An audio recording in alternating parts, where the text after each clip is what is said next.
Greetings, chummers. Welcome back to another fun-filled lore episode of Shadowrunnin on Empty. I, as usual, am your lore... Oh, can we say Meister this time? That sounds nice. I like that. Lore Meister.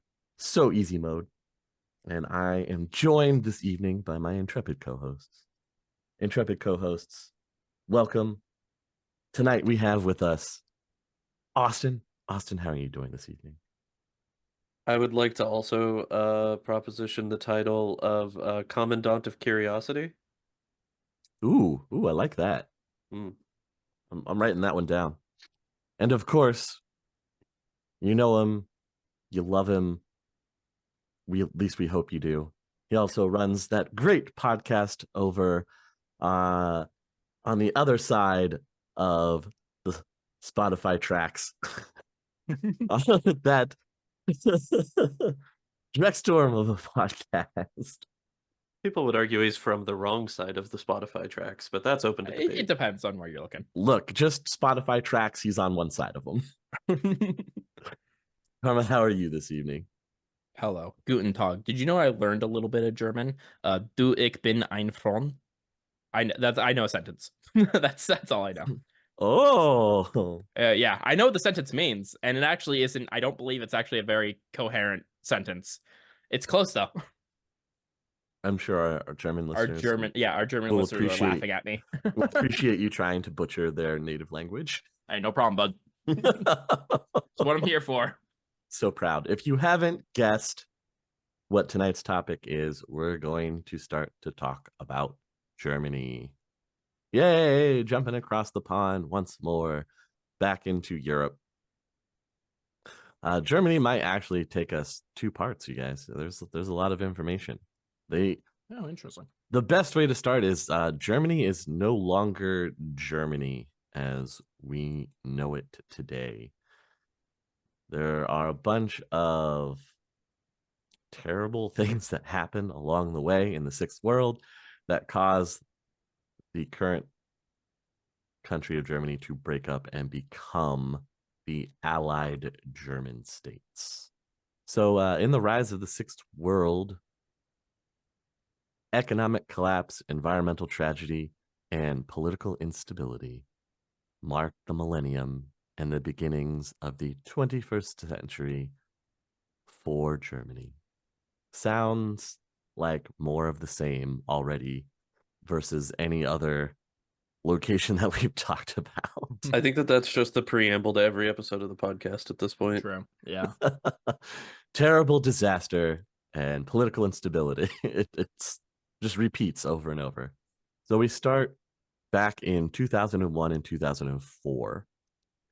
There are a series of environmental catastrophes that strike the Federal Republic of Germany. Long forgotten landfills in the former East Germany began to leak poisons of every description into the groundwater, leading the government to evacuate and seal off wide areas of the eastern Länder. Within a few weeks of these evacuations, a second area of Germany succumbed to environmental catastrophe when the Baltic Sea became so poisoned with the brown sludge of toxic, caustic chemical deposits that the surrounding communities could no longer survive.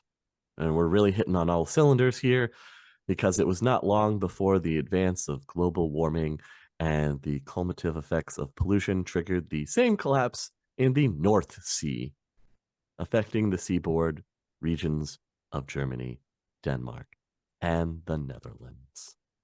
I mean, they could all stand to get a little causticism going on, you know? What's the worst that could happen? Well, this leads to the next terrible thing that usually happens. Political changes. Yay! In the wake of the ecological nightmare, a coalition of social democratic SPD and the liberal ecology-minded Bundens sweeping the federal elections of 2002. Unfortunately, the changing of the political guard proved to be too little too late.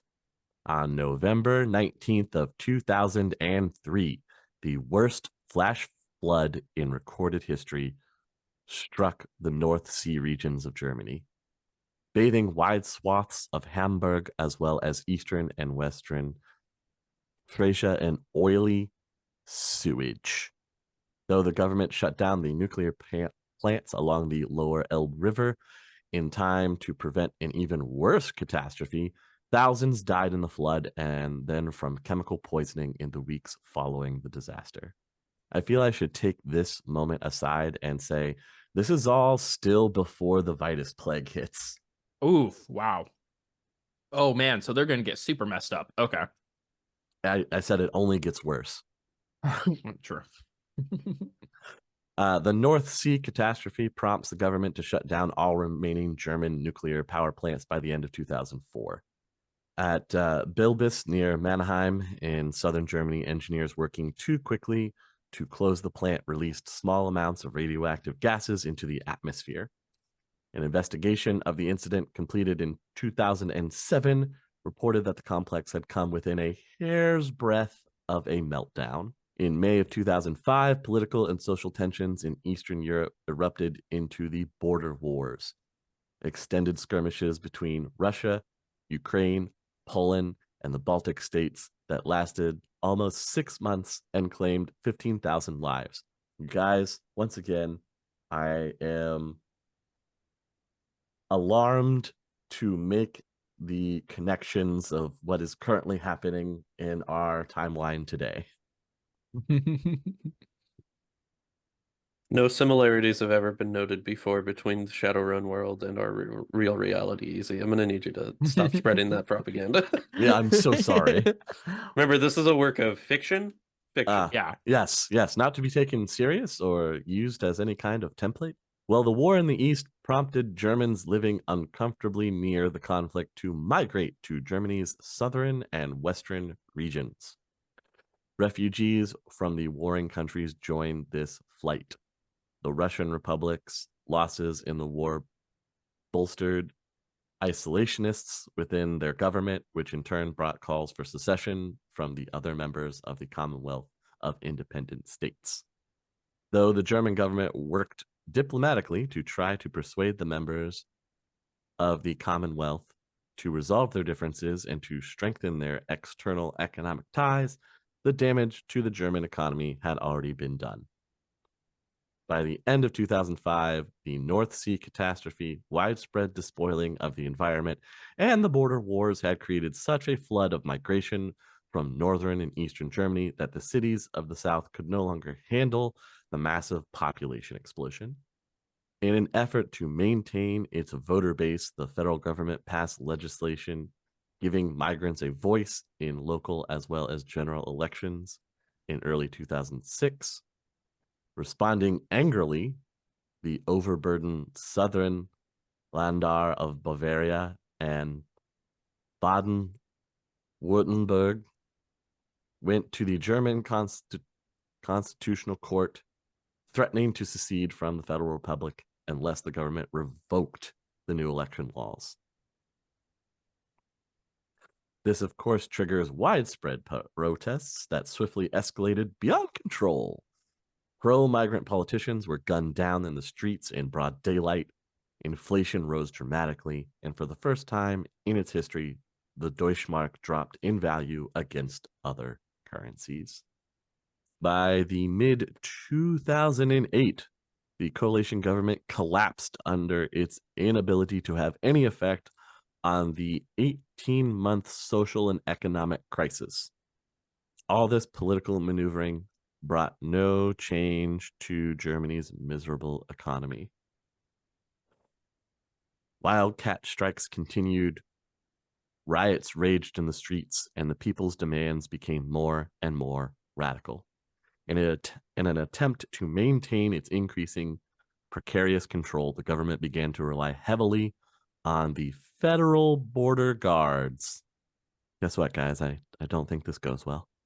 No, I'm sure it works out for everyone. The death knell of German democracy tolled on March 4th of 2008. 2009.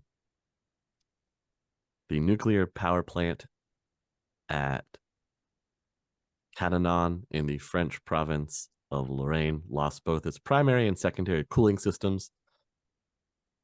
Despite heroic attempts by the plant's workers to prevent disaster, meltdown began at 9:31 p.m. At 10:05, the superheated uranium burned through the containment vessel, within minutes producing a highly explosive gas. At 10:08, Block 2 of the plant exploded, releasing a radioactive cloud. Prevailing southwesterly winds blew the toxic cloud across the countryside and into nearby provinces of both France and Germany. Though at first hampered by the sheer magnitude of the disaster, German and French authorities eventually managed to evacuate the entire Saarland, the province of Lorraine, and the tiny nation of Luxembourg. According to official sources, the meltdown claimed 37,000 immediate victims. Oof. By the year 2045, victims of radiation sickness brought on the disaster brought the total to 135,000. But how many of them gained cool superpowers Probably like most, right? I imagine so. before horribly dying? Yeah. Yeah, yeah. Sure. A total of 780 are still alive in 2053 and hurting from the radiation sickness. But probably also have some pretty cool superpowers. I mean, if you consider your skin glowing in the dark a cool superpower, sure. That is pretty cool. Hey, it was cool enough to make it into Sky High. It's an official superpower. Wow. What a reference. Granted, he was a sidekick, so, you know. Sidekick True, power. true. Sidekick power. The government declared the Saarland and the nearby administrative district of Trier disaster areas. Refugees from the stricken region flooded the Rhineland, the southern part of Hesse near the city of Frankfurt, and northern Baden-Württemberg. The government declared these areas eligible for disaster relief as well, but confronted with another influx of immigrants, Bavaria and Baden-Württemberg carried out their threat to secede. On April 29th of 2009, the federal government struck back, using its power in a military council chaired by General Horst Stockter. The government dissolved all parliaments and lander governments and established martial law. Amazingly, the population barely resisted.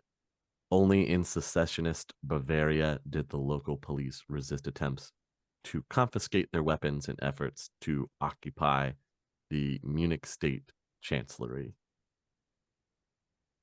By May 4th, the Bavarian resistors had surrendered, giving the generals military control of the entire German nation.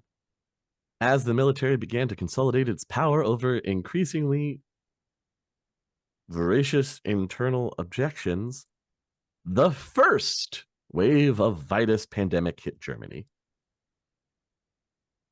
Man, Germany, disaster after disaster after disaster.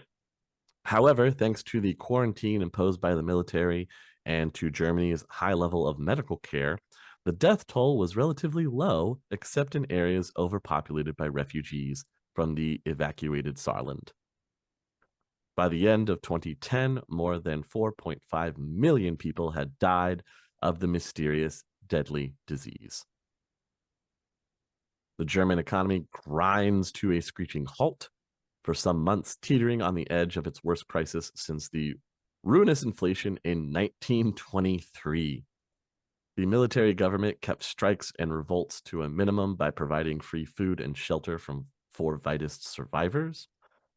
But the ever-worsening situation whittled away at the military regime's control. As the virus plague decimated entire populations, the ravaged Earth struck back against centuries of human carelessness. On February 9th of 2011, hurricane force winds of staggering power pushed the poisoned waters of the North Sea into the mouth of the Elbe River, precipitating the worst flood in human history since the biblical deluge. For those of you playing at home, that means the story of Noah and his ark with the aminals. So that's the level of flooding that we're looking at. Jeez. In the midst of frantic evacuations, the dikes of North Frisia burst and the dams of the Dutch Iselmeer gave way.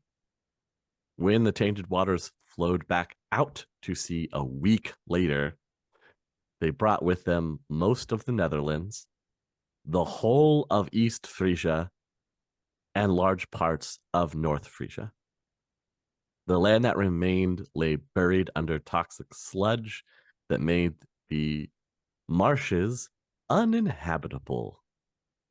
This catastrophe claimed almost 500,000 lives, and nearly 45 million people in the Netherlands, Belgium, Germany, and Denmark lost their homes. In the city of Hamburg, however, the waters never receded, earning it the nickname Venice of the North. With the city's legitimate economy shattered by the flooding, Hamburg developed a black market economy that would turn it into a smuggler's paradise within a few short years. The flooding also hit defunct nuclear plants, turning the ruins into radioactive time bombs. Oof. Yikes. Germany's megacorporations took advantage of the chaos and subsequent reconstruction to absorb countless smaller companies and expand their own empires. Telecommunications, information, and computer-related businesses and industry settled mostly in southern Germany, leaving the North German Federation to heavy industry, Argyle business, and mid-level corporations pursuing high technology. On November 23rd of 2011, the Treaty of Passau settled all remaining disputes about the rights of national and international corporations, effectively guaranteeing extraterritoriality to any corporation larger than a certain size. With this treaty, the megacorporations had become the most powerful force in the new Germany. I mean, what's left of it after it, most of it becoming a toxic wasteland. But don't worry, next we have The Awakening. On December 24th of 2011, sightings of the first dragons and paranormal creatures heralded the dawn of the Sixth World. These creatures first appeared in areas of great and ancient power, such as in the Eifel and Harz Mountains, the Bohemian Forest, the Giant Mountains, and the Algu Mountains. Although initially given little credence, the sightings received respectful attention as reports of smaller occurrences began coming in from all over the world. By early 2012, 4 great dragons, Lofweir, Nedendale, Kautenstein, and Fürschwing, had each appeared at least once in Germany. Kautenstein disappeared before the end of 2012, supposedly killed by Lofweir. Within 2 years, Fürschwing also disappeared, though rumor now places them in Iceland.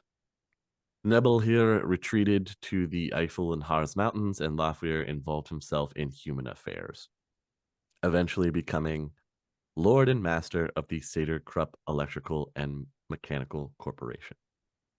And of course, that's not all that comes along with mythical creatures. We also have the unexplained genetic expression, the UGE. When the first wave of UGE in 2021 produced a disproportionate number of dwarves, many scientists at first believed they were also victims of nuclear disaster, rather than as harbingers of the Sixth World. In a backlash against the startling, frightening global changes wrought by the awakening, vast numbers of people sought the comfort of religion and joined the devotion movement and Catholic fundamentalist groups. By 2014, slightly less than half the German population belonged to major religious organizations. In 2014 also, they saw the first active use of magic within Germany by the Sinti and the Roma, also known as Gypsies. The Roma had begun settling primarily in Germany at the turn of the century and become German citizens. Second until now for their association with magic, the Gypsies welcomed the new respectability that the rise of the true magic brought them. You also see the restoration of the Democratic Bloc. In August of 2014, parliamentary elections organized by the Military Council returned Germany to a form of democratic government. That didn't prevent such emergency laws as the loosening of the federal structure and the enhanced rights of large corporations from remaining enshrined in the new German constitution. Despite the apparent return to democracy, social unrest continued and even escalated in certain areas. The capital city of Berlin, the economic center of northern Germany, became a hotbed of political violence. Trying to quell the rebellion, the government declared Berlin an exclusion zone and encircled it with military units. Guys, I'm getting flashbacks. God. When has this ever been done in history before? Probably never. I don't see why we would. In April of 2015, that's when the exclusion zone goes up. The troops weren't able to keep motorcycle hooligans and mobs from the city's impoverished outlying areas from plundering Berlin and its fashionable suburbs. Those dang hooligans are back, man. Fucking hooligans. In an eerie echo of an earlier, darker time, the government constructed a temporary wall around Berlin, Potsdam, Orenburg, and a few other suburbs. It worked last time. If it wasn't for that pesky Reagan. That Gorbachev. Grow a spine, Gorbachev. God. Too much vodka. Jeez. The walled city's only remaining connections with the outside world were the heavily patrolled Trans-Rapid and ECE high-speed train links and Berlin's 3 airports. Man, history flashbacks. So let's go on to the next part. The ominous specter of death cast by the second wave of the Vitus Plague silenced the voices of racism. Well, that's a plus. This time around, the plague claimed 371,000 lives. And they were all racists. But this was far less than the death toll of its virulent predecessor as the world returned to a semblance of normalcy. The briefly interrupted social unrest resurfaced with a vengeance. Demonstrations and street fights were breaking out everywhere, especially in Berlin. The capital city, whose slow slide into anarchy had begun in 2015, was now a lawless jungle of glass and chrome corporate high-rises and gigantic government office building blocks. Jesus. In October of 2022, members of the federal government quietly packed their bags and slipped away to Hanover to set up government anew in a kinder environment. Parliament followed in the spring of 2023. On April 29th of 2023, Berlin exploded into violence and anarchy. With no real law enforcement left to stop the rioters, the ensuing chaos left 18 dead, more than 2,000 injured, 14,000 arrested, and damage estimates in the billions of Deutschmarks. The government's move to Hanover in the North German Federation provoked angry protests from the leaders of the Bavarian Land.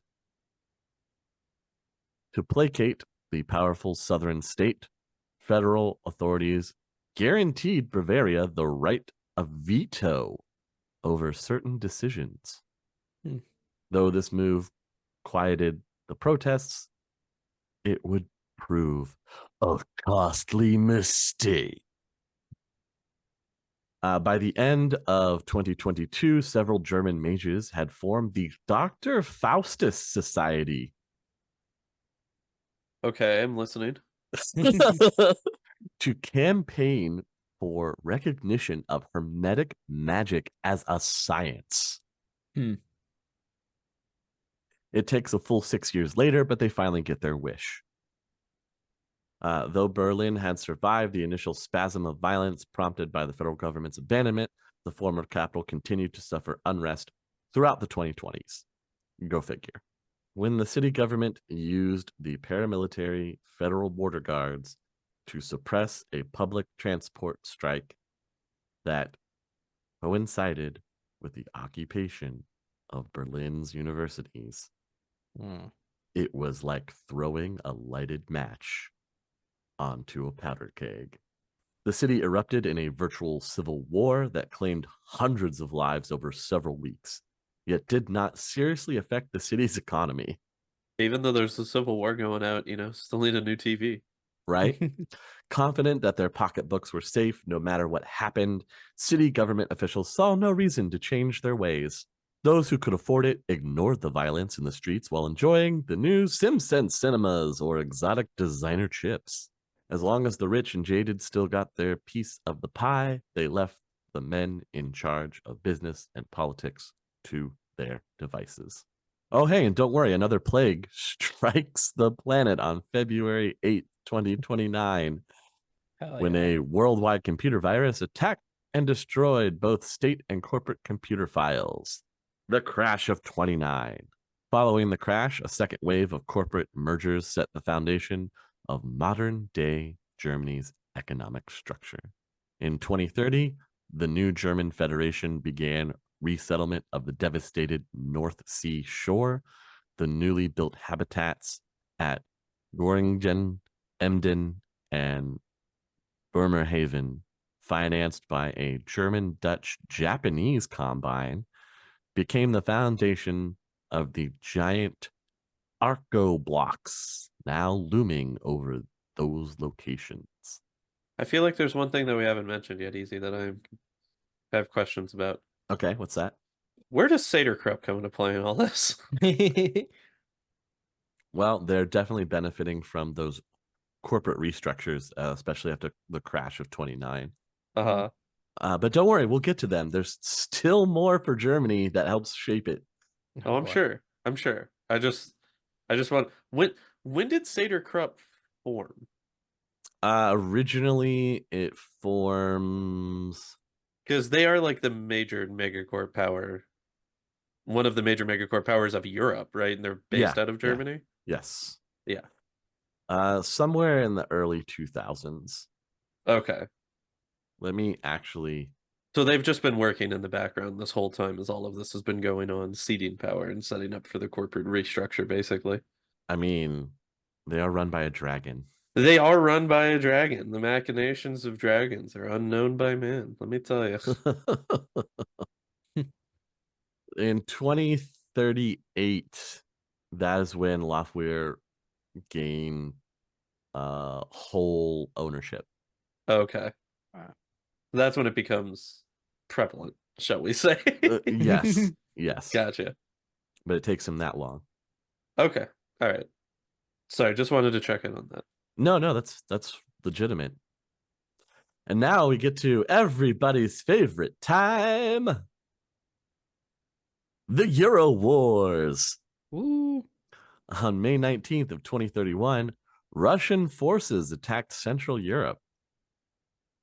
Desperate to secure vital industrial and agricultural resources, the Russians steamrollered across Belorussia and invaded Poland. Though the Poles put up a fierce resistance, the Russian Air Force's brutal, unrelenting hammering of the Polish ground positions slowly broke their lines. In August of that year, Warsaw fell to the Russian army, even as Germany and the remnants of NATO debated the proper response to the Russian aggression. Isn't it crazy how efficient the Russian army can be when it's not being controlled by a James Bond villain? It's wild. They It's see pretty these nuts, right? they see these peaks and valleys of leadership. It's peaks, deep valleys. With the collapse of Warsaw, that forced NATO's hand to take action, despite the lack of American and British troops that for so long had bolstered Germany's armed forces, Germany and NATO began to mobilize for a counterattack. The Russian offensive lost momentum, and for much of 2031, the fighting slowly ground into a deadlock as attrition took its toll. In late 2032, Russian forces broke the stalemate by launching a sudden, well-coordinated airstrike against Berlin. Caught by surprise, the Allied force attempted to regroup and repulse this new threat, but the Russians took advantage of Allied confusion and disarray to press the offensive on all fronts. Spurred into action by Russian gains, the previously uncommitted British deployed ground forces into the flooded Netherlands and other Low Countries to, quote, protect British interests. Russia responds with a declaration of war against Britain, threatening the old nuke button. I know we've talked about this before, but of course, in the early hours of January 2033, precision-guided missiles from a fleet of unidentified bombers shattered the scattered main and field headquarters of the Allied forces and the Russian army. Meanwhile, unidentified commandos were also murdering several hardliner officers on both sides, while the matrix grids used by the military of both factions were succumbing to attack by a virulent expert system. Within hours, the disintegration of the combatants' command and control structures effectively ended the major fighting of the Euro Wars. Some people think it was the British that were behind the precision bombings and the commandos. There is another school of thought, though. Oh, And that's that they were corporately owned. that wouldn't surprise me. I was gonna say, did the commandos happen to look like blood jaguars? Because they could have just been blood jaguars. Right? Although I don't know what Atzland would want with Central Europe, but weirder things have happened in the That's Sixth true. World. That's true. I mean, I guess technically, if all you're really looking for at the end of the day is blood for the blood gods and skulls for the skull thrones, like, they don't really matter where they come from, so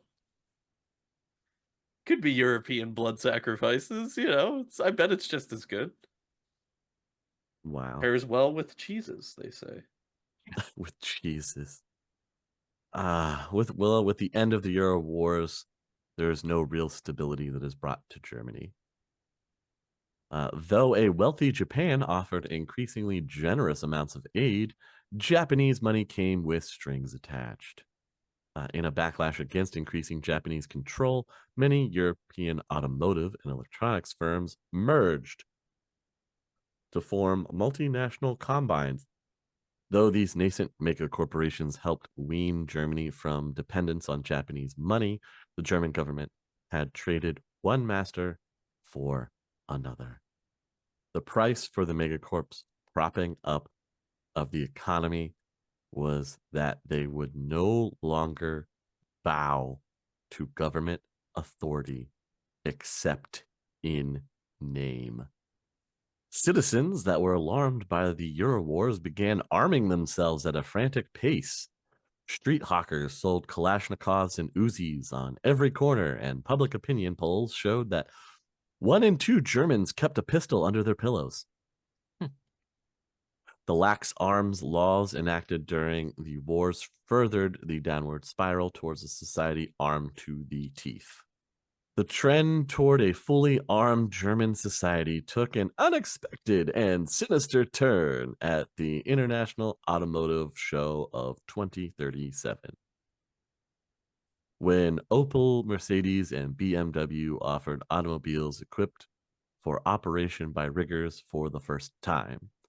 These armed and armored street models shot to the top of the market, and the Autobahn became battlefields for street gangs and auto jousters.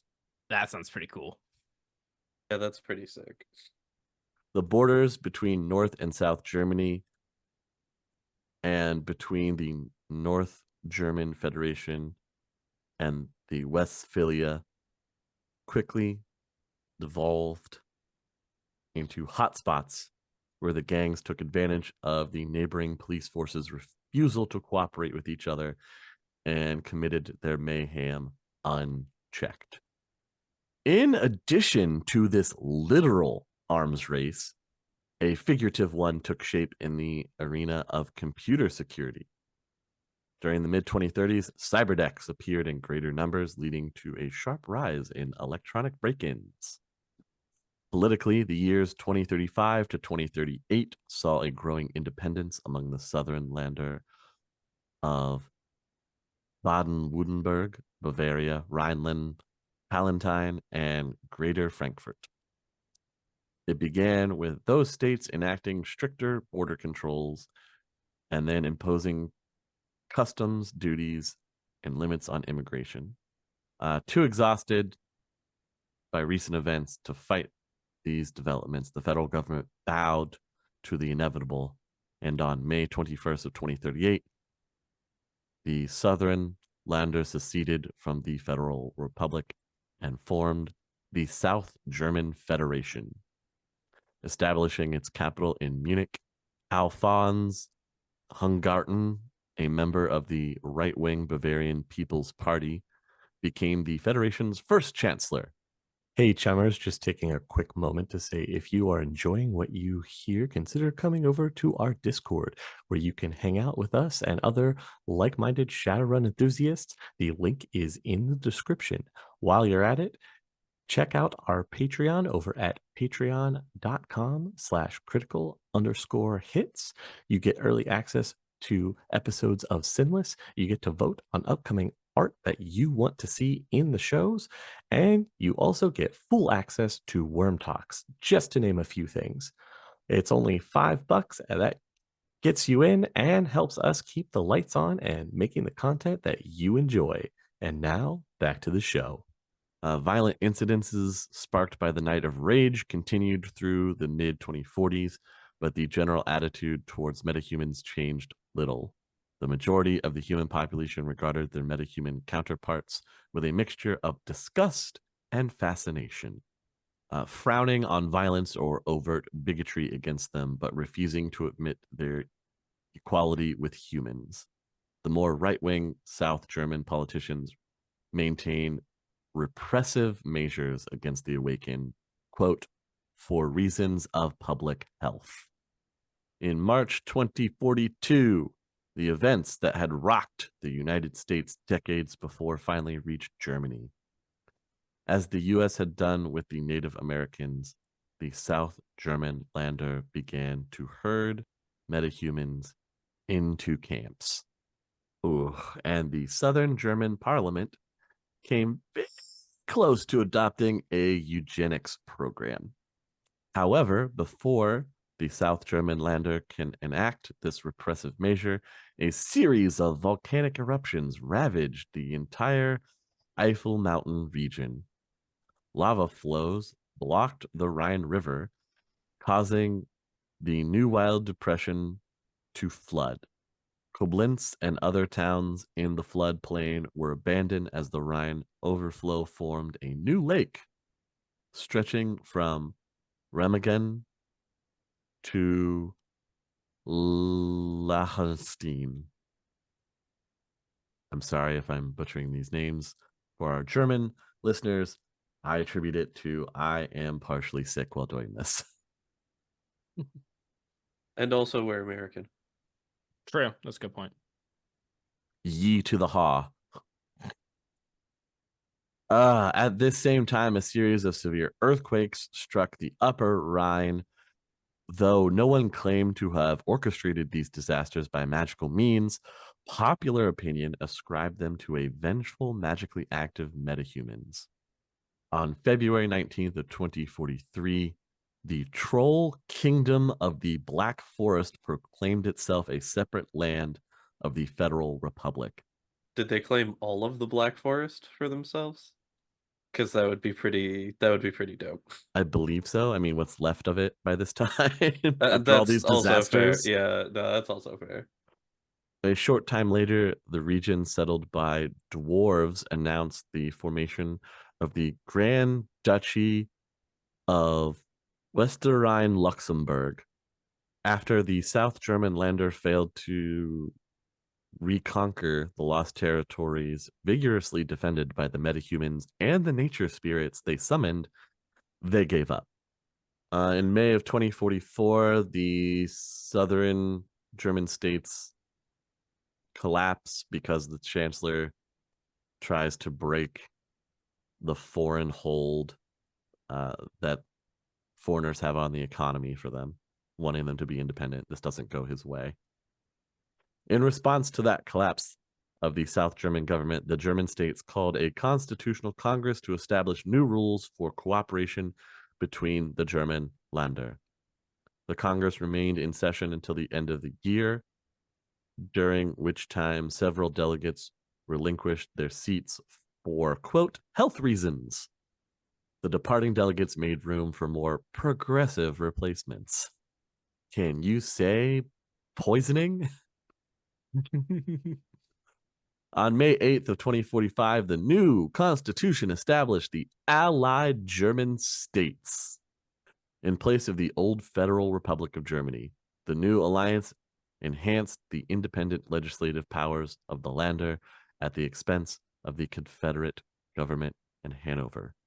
The Länder borders of 2045 and the extraterritoriality of megacorporations were enacted into law, and several troublesome or disputed areas received special associate status.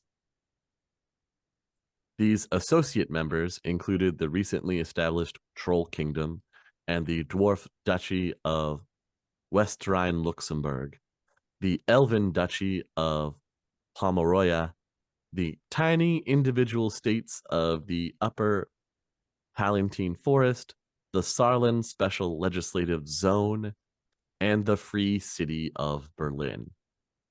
That brings us to current time. They are still the Allied German states.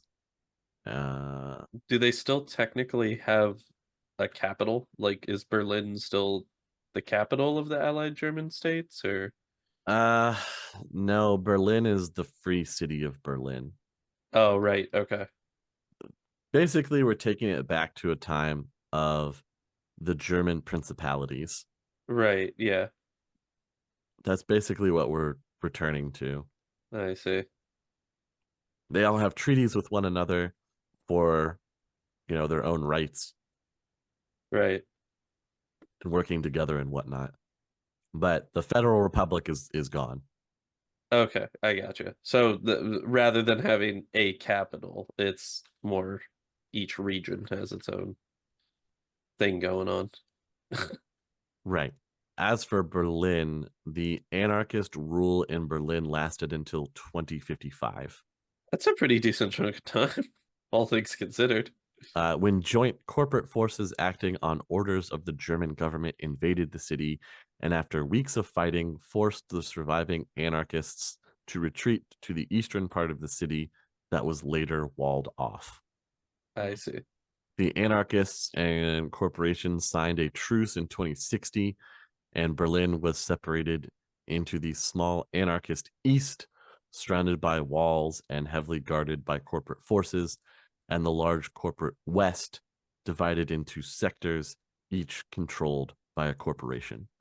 Hey, when you got a problem in Germany, you just throw a wall around it. Apparently, A tried and true method. in 2072, a sprawl guerrilla cell called UVX detonated the Surtur nano weapon. UVX, Ultraviolence X. That's what I'm gonna guess it stood for. Yeah, Unless we actually have a definition. Nope, just UVX. Oh, okay. Hey, side note on that there concept. Do any of you guys have a favorite fake terrorist organization name? Like from like a movie or something? Because the one for me that always jumps to mind is Anarchy 99 from Triple X, because I always just thought that was a really good name. I can't say I can't say I have a favorite. No favorite terrorist organization? No, surprisingly you let me down, not. Karma. No, not at You're least fake letting me ones. down. Oh, I see. see. Wow. That's Alright, hold on, that's hold the on. extent of where the knowledge drop off is. Yeah. Okay, that's fair. That's fair. All right. I was always a fan of the 10 Rings That's fair. from Marvel. Yeah. With or without Ben Kingsley? That's the real question, though. I wanted Ben Kingsley to be the bad guy because he did so well, and then they're like, "Nope, switcheroo!" Ha ha ha ha. I mean, I I'm kind of like, I kind of "Ah." liked it even with the switcher. I'm not gonna lie. That just maybe is a bias that I just will like Ben Kingsley regardless. So even if he's not a terrorist leader, I still like him. I mean, it was Iron Man 3, so I have my Yeah, own things to say yeah. about that. So, Yeah, but that's not for this podcast. No. Karma, did you come up with anything? We tried to stall for you. Fake terrorists names. I really like. No, wait, nope. Those are real. Hold on, go back. Hang on, I gotta there's open the other Google Drive. Hang on. list. Why? Oh, these are SNL ones. Sure, let me find an SNL one. Nope, these aren't. What the fuck? There's not just a list of fake terrorist names on the internet. That's kind of surprising. These are all real. I can't. Your Google history has now put you on the watch list. I play IGM Shadowrun. I've been on a watch list for a long time. more than it usually is. You know what, Karma? It's okay to not have one. You can not have one. It's all right. I want one now. All right, all right. There has to be someone. The Homeland Security, does that count? Yep. There you go. My favorite fake terrorists, Homeland Security. Wow. The TSA terrorizing Americans since 2001. You could have gone for the one from Team America. I don't know. What was their name? Stag. Oh, that's right. The Film Actors Guild. Yeah. That's right. Man, I have not watched Team America in a hot minute. Such a great movie. Anyway, on to back to this Surtur nano weapon that was detonated. Back to Germany. The nano weapon helped finally end the anarchist rule in Berlin. Corporate forces quickly captured the anarchist-ruled part of Berlin with relatively few casualties. After the reunification, Berlin was given a federal government-like city council, and all of the districts were given semi-autonomous powers. Each of the districts selects a representative for the council. I have the names of those districts if you're interested. What do we got? The corporations controlling city sectors of Berlin are As Technology. Okay, so could have been Blood Panthers then. As Technology has control of the nearby city of Spandau in West Berlin, and especially the local forest where they breed and experiment on paracritters. Fun. Weaponized Nova Possums, dude. There we go. I've been saying it for years. Teaching bandits to fire guns. Yep. There's also the Draco Foundation, I'm sure that it's for good reasons. the Mueller Schulter Infotech, Proteus, Renraku. Where isn't Renraku?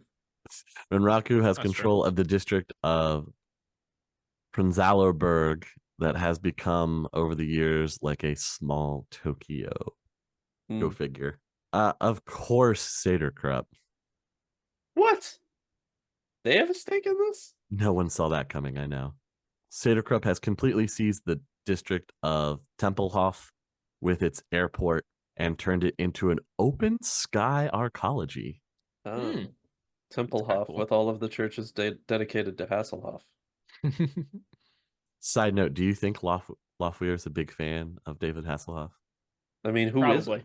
Yeah. He's, I mean, if he's in Germany, yes. He's the Hoff, you know? You don't hassle the Hoff.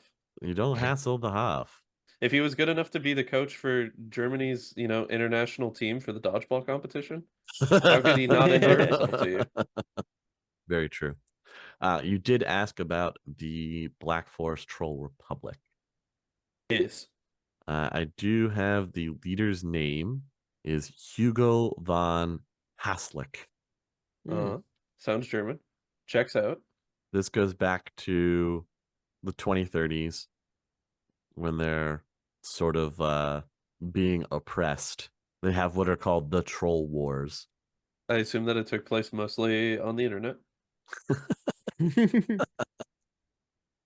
The resistance was led by a troll with the alias of Berthold.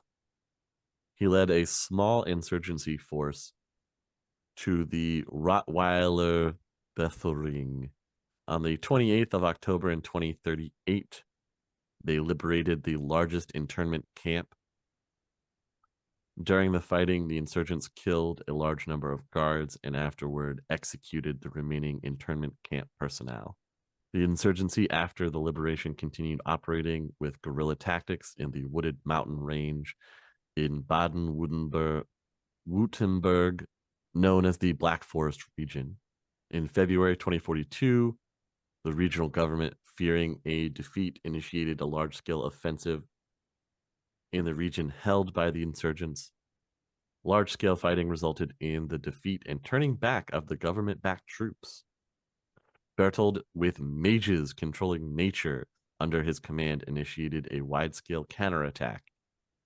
The mages, through a series of earthquakes in the Rheingarten region, shook with seismic activity and caused the volcanic eruptions. So it was, in fact, the mage's fault. Go figure. Hey, there's a first time for everything. The fighting ended with the announcement of the fall of the Hungarten government in May of 2044, and on May 8th, 2045, the Troll Königreich became an official part of the ADL. In 2061, King Berthold vanished without a trace. 10 years later, the state declares him dead. Just because of time, or did they have proof? Because of time. Oh, okay. After his disappearance, Chancellor Hugo von Haschlich assumed leadership and guided the state through Crash 2.0. Because of this, it is no longer a kingdom but a republic. All of the duchies were converted into counties, and the aristocracy is gone, which left a number of unhappy ex-nobles. The People's Council is attempting to cooperate with the rest of Germany and Europe to strengthen the bonds. Laws that used to be loose have been tightened, and the country is now more open to non-meta visitors. Even in the fun fact stuff, even in the Middle Ages, the Black Forest was rife with legends, fairy tales, and myths. But what were once just horror stories for children have now awakened and stalked through the Black Forest. Mages report a background count from 1 to 4. Also, an unknown number of awakened animals and plants have been noted. There are 10% more free nature spirits, ghosts, and astral phenomena than in any other allied German country in the region. The background count 4 is high, right? As someone who doesn't play spellcaster. Yeah, it's not great. Yeah, that's bad. Yeah. Okay. That is, in fact, no bueno, as they like to say. Well, maybe in Adsland. Wow. What else can we say about Germany? That's the creation and how everything gets to where it is that we know of in the current timeline. I see. Yeah, a lot going on in Germany. Yeah, it's not great over there. No, it's not great. I mean, the vast majority of Europe seems pretty rough, to be honest, just in True. general. So Well, you had to think of what they had to endure there. There's a lot of ecological disasters they had to survive through yeah, that they didn't handle very well. yeah, usually don't. Poor free city of Berlin, the last true anarchist city. And then corporate leadership just takes it over. So they became a bunch of sellouts, is what you're telling me. Wow. That's rough. I mean, they didn't want to do it on purpose. Yeah, no, they did really What they seem all like say. they had a lot of choice in the matter. Nah.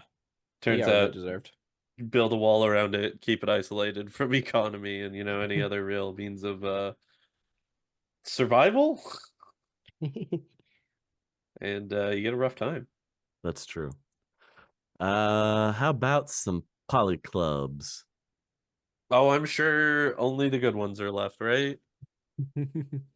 Most poly clubs find new adherents outside Berlin. A majority of the German people prefers to join political parties and secret societies. The following poly clubs, however, enjoy widespread acceptance across the German alliance. The Siegfriedbund. This debating society, a branch of the I don't want to say it. Uh-huh. A branch of the neo-Nazi PNE There they are. Wow. tackles topics such as the We found them. quote, the racial threat to the German people, And how? the right of every healthy German citizen to bear arms, how to stop Polish car smugglers, Oh, yo, wait, hang on. That's wild. and other Oh, enlightening subjects. that's Oh, such an goodness. aggressively specific subject. Polish car smugglers. Despite the club's obvious neo-Nazi origin, members of the DNP and BVP frequently speak at Siegfriedbund meetings, serving as a clearinghouse for all right-wing groups within the German alliance. The Siegfriedbund has far-reaching connections to international groups with similar fascist leanings. I don't know if I'm going to say this right. I apologize ahead of right now. Halbuterbund, active in Hamburg and the Northern German Federation. This poly club takes its name from the Halbutermann, a kobold of German maritime legend. According to widespread rumors, the kobold has close connections to Green War and to North Sea pirates. Some place the membership into this poly club around 7,000, of which 5,000 live in or near Hamburg. Openly anarchist and pro-ecology, the poly club opposes megacorporations and preaches a natural way of life, free of high technology. Many metahumans and sorcerers, as well as a number of prominent artists and representatives of Germany's active subculture, belong to this group. They defend piracy as legitimate self-defense against megacorp activity, as long as it does not personally enrich the pirates. I mean, isn't personal enrichment like the whole goal of piracy in the first place, though? I think they're going more for a Robin Hood-esque type pirate here. I Of see. course. There is the Mutter Erd Poly Club, the Mother Earth Poly Club represents one of the few European societies devoted to shamanic magic, witchcraft and shamanism, pantheism, feminism, and the propagation of a world-spanning ecological consciousness form the focus of debates, lectures, and actions. Membership stands at about 10,000, of which 70% are women. There's the Schockwellenrelter, the anarchist polyclub known as the Schockwellenrelter, translated to be Shockwave Writers, evolved from the Chaos Computer Club. They are the only polyclub to exist solely inside the Matrix. Shockwave Writers do not hold meetings or events in the real world, confining its activities to computer-generated reality. They offer data protection to ordinary citizens and conduct industrial espionage. This club is particularly infamous for regularly uncovering and publicizing corporate crimes via Newsfax channels. Its core membership consisting of the semi-legendary CCC, Germany's best deckers. How about secret societies? Ooh, those are always fun. Well, there's the one that we mentioned before, the Dr. Faustus Society, a confederacy-wide circle of hermetic mages, provides a forum for members to discuss new and unconventional approaches to hermetic magic. Whether a mage requires certain literature, special magical materials, or colleagues for a ritual sorcery team, he can appeal to the Dr. Faustus Society for help. The Faustians also offer financial aid for those interested in founding new branches of the society. Candidates to the society are accepted only through the recommendation of a member in good standing, a standard left to the discretion of the local circle. The Dr. Faustus Society has members on the faculty councils of every university-level magic department in Germany. But to get assistance from them, you could enter into a contract of sorts, is what I'm hearing. That's what you have to do. You have to sign a paper. You can only be brought on from a member in good standing. Oh, and we can't forget the Bavarian Illuminati. Ah, my favorite. Love them. They're cream filled. Ah. What? Like the Bavarian donut. Oh, man, I'm sorry. I'm not very familiar with all my donut types. That's on me. Yeah. Oh, well, yeah, it is. Yeah. I mean, we can take a little bit of a side right here. Carmen, do you need to know the difference between a Bavarian donut and a Boston cream donut? Fucking sure. What's the difference? Well, a Bavarian cream donut is filled with actual creme, whereas a Boston cream donut is more some amalgamation of like vanilla pudding. I'm so glad I know that now. That's very useful information. Thank you. Hey, you're welcome. I appreciate it. You know, this isn't just a Shadowrun lore podcast. This is also a donut podcast now. All your donut questions, go ahead and just throw them in our Discord. Easy will be sure to answer every single one of them.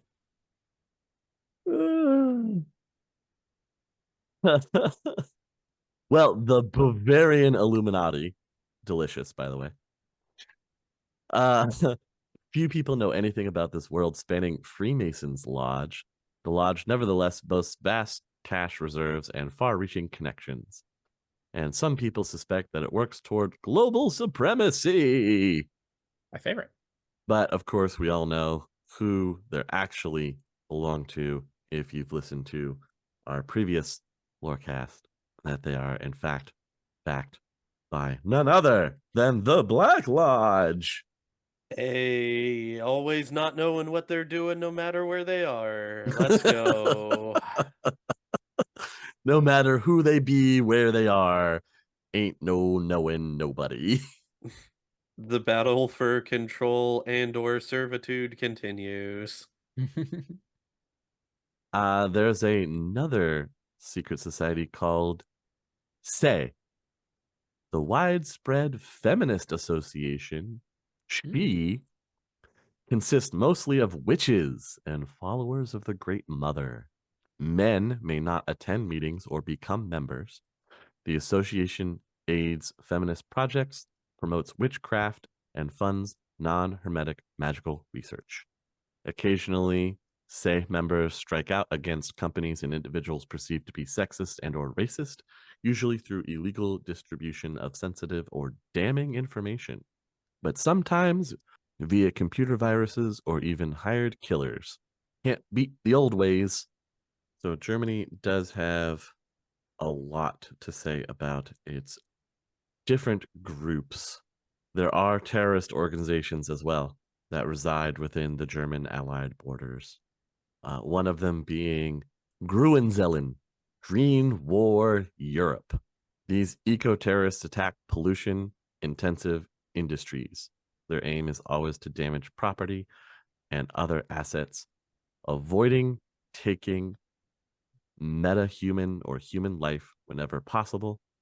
Green War is an international organization of approximately 3,000 activist commandos and at least 5 million sympathizers.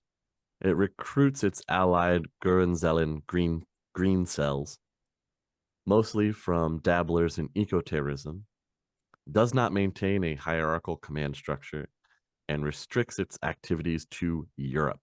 To show its success, Green War International's most infamous accomplishment includes the sinking of the last Japanese whaling fleet in the Pacific and the occupation, shutdown, and demolition of the Ukrainian nuclear plant at Chernobyl.